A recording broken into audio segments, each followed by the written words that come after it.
Untuk menjadi seorang WL yang baik, secara rohani maupun secara skill, maka kita harus mempersiapkan diri dengan baik.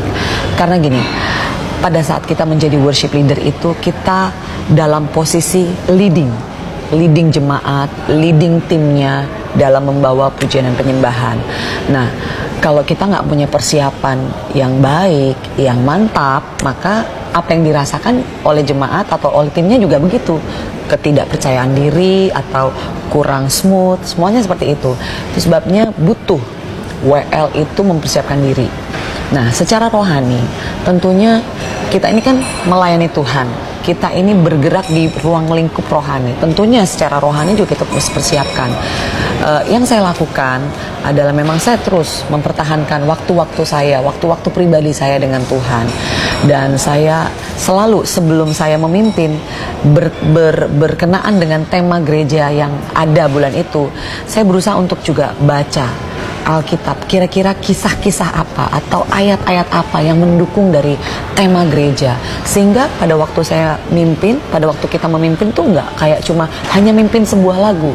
Yang harus kita sadari bahwa seorang worship leader itu sedang menyanyikan firman, sedang menyanyikan perkataan Tuhan, tapi kita pakai melodi gitu ya. Kalau pengkhotbah kan dia hanya mengatakan, dia hanya berbicara lewat firman yang dia baca dan dia jelaskan, jabarkan. Tapi kita seorang worship leader itu menyanyikan firman. Nah, kalau kita sendiri nggak penuh dengan firman, apa yang kita mau nyanyikan, apa yang mau kita sampaikan kepada jemaat?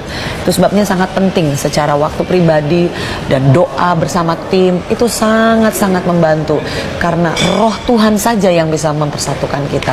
Kalau satu sama lain kan kita punya apa ya, dalam tim itu yang saya lihat beberapa kali pengalaman saya adalah tidak semua orang tuh punya satu taste, satu style bermusik ya yang sama. Mungkin bisa berbeda-beda. Namun kalau kita selalu menyatukan hati, selalu membangun hubungan kita juga lewat doa bersama, saya rasa itu menjadi satu breakthrough di mana setiap kita bisa mengesampingkan keinginan kita bermusik untuk memenuhi satu kebutuhan bahwa kita ini sedang melayani Tuhan, sedang mempersembahkan yang terbaik. Sebuah musik yang bisa kita buat, yang kita bisa persembahkan itu benar-benar sebuah musik yang bukan karena egonya kita, tetapi ini kebutuhan kita bersama gitu. Nah, lewat doa, lewat hubungan yang baik ya satu sama lain, saya rasa itu bisa menjadi salah satu solusi di mana orang-orang ini akan lebih punya satu hati lewat doa kita. Nah, secara skill, tentunya sebagai worship leader, pita suara kita ini adalah modal kita yang utama. Nah, kalau kita mau menyanyi, kalau kita mau memimpin pujian, apalagi mungkin range-nya kita kayak saya gitu ya, saya alto, tapi saya juga berusaha untuk level up diri saya, untuk saya juga bisa nyanyi di range-nya jemaat yang mungkin lebih tinggi daripada range saya. Itu sebabnya saya juga berusaha untuk ya punya waktu untuk vocalizing, untuk pemanasan gitu ya, untuk menyanyikan lagu dari yang rendah sampai yang ketinggi, overtone beberapa kali, lalu kembali cooling down lagi, turun lagi, supaya pita suara kita lentur. Apalagi kalau kita mimpin ya dari pagi-pagi banget gitu, itu berasa banget. Begitu kita paksa langsung mungkin kebaktian kedua, ketiga itu langsung udah habis suaranya. Nah, itu supaya jangan seperti itu, kan kita mesti ada pemanasan. Lalu menurut saya secara skill, kalau kita nggak punya pengetahuan lagu yang banyak gitu ya, kamus lagu kita yang banyak, makanya kita akan terlalu sempit untuk bisa membuat sebuah list lagu gitu. Kadang-kadang karena kita nggak tahu banyak lagu, jadi kita mau nyambungin, medleyin lagu ini sama ini, karena kita nggak tahu banyak lagu, jadinya akhirnya enaknya diapain ya, enaknya nyambung sama apa ya. Nah, tapi kalau kita punya banyak perbendaharaan lagu-lagu rohani yang akan kita bawakan di gereja, maka itu akan sangat membantu kita pada saat kita mau membuat atmosfernya seperti apa nih. Kita bisa menggambar nih, kira-kira kita mau bikin grafiknya seperti apa, itu bisa kita pilih lagu-lagunya. Karena kita punya banyak perbendaharaan lagu yang kita tahu, itu sangat penting juga. Nah, secara skill, saya perlu bilang juga ada satu skill yang perlu kita perhatikan adalah di mana kita ada di depan. Communication skill itu juga penting kepada jemaat, kepada orang-orang yang kita layani. Karena tugas kita sebagai WL itu bukan hanya cuma sekedar nyanyi, ngajarin lagu baru atau menginformasikan lagu.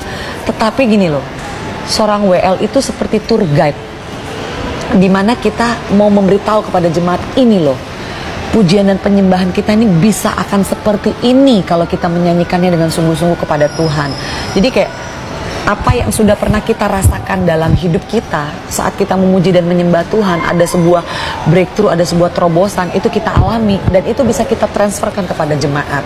Itu sebabnya sangat penting yang saya bilang itu, kalau kita nggak ngalamin dulu, kita nggak bisa bagiin ke orang gitu loh, nggak bisa kita transferkan ke jemaat.